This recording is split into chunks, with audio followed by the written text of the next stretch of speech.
essentially, we had lots of very willing staff who wanted to have those coaching conversations with students, but we didn't really know what we were doing, if I'm honest.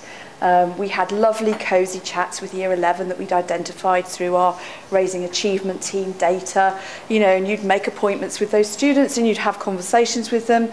But at the end of it, you'd see them the next week and you'd maintain that contact. And they were lovely conversations, but you began to question, how useful were they? What was the outcome? What was the impact? And so our priority really as a starting point was to look at student coaching, to look at particularly Key Stage 4 and just see where that took us. But we knew we couldn't do it without the training, all right? We didn't know what coaching was really. We used the terms coaching and mentoring interchangeably. You know, are we mentoring, are we coaching? We didn't know.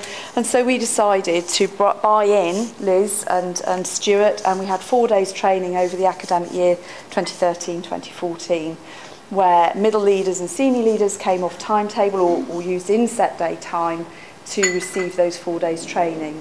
The 4th day enabled us to have a quality of coaching training that we were in a position we could deliver coaching training then to the rest of the staff.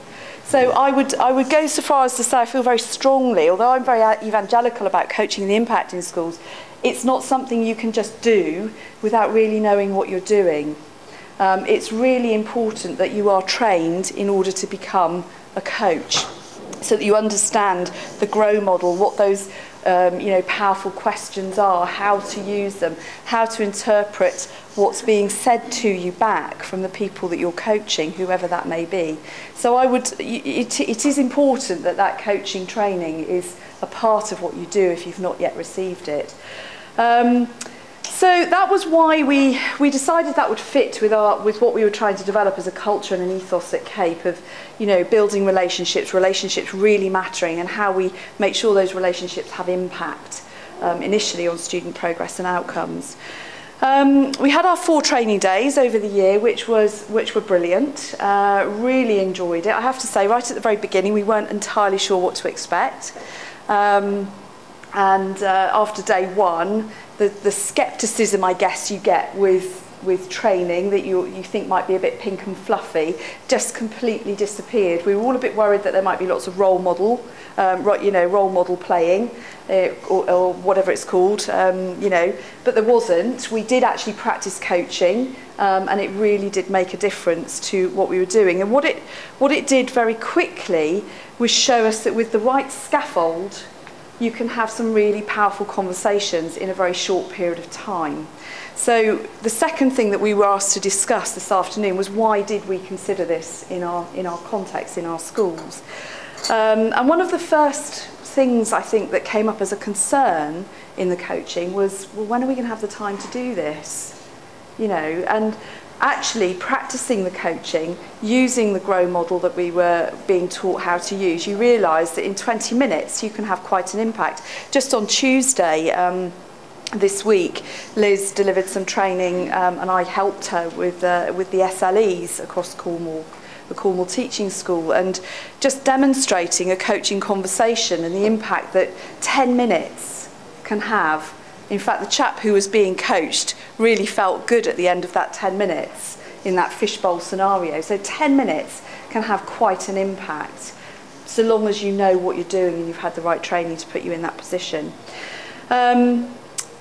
We wanted to support progress, but we also wanted to build independence in the students. It's very much about them taking account of where they are, what they need to do in order to improve themselves, because there is, we all know that as teachers, a reliance on teachers to deliver the information, and students to see themselves as vessels that you just pour it into, and the outcome is a GCSE result or a SATS result. And what we're trying to show our students is actually, you have the capacity to do this for yourselves, we'll facilitate it, but you're not empty vessels that as teachers we just chuck it into and there's the outcome. It's very much about figure it out for yourself and build that independence, and what we'll do is help and support you to do that.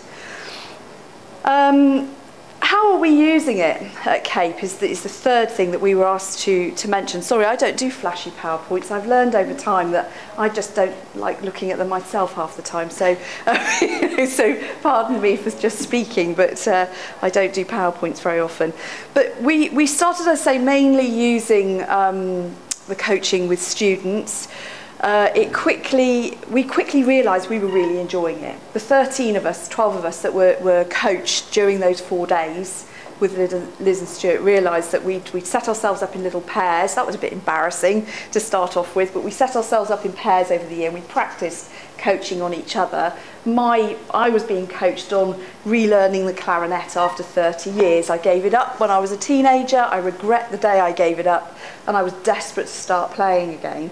And that's what my head of maths decided he would help me with, and it did help. It meant I went out and I made an appointment with a clarinet teacher, and I actually had lessons, and I started to play the clarinet again. So it had a major impact, actually.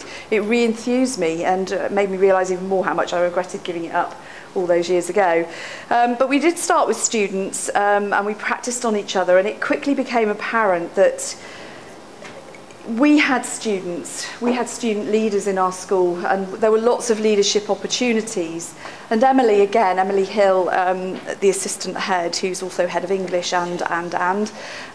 she wondered whether it would be wise to develop the coaching skills of some of our student leaders. And so she put on a day's training for some of the student leadership team in Year 11.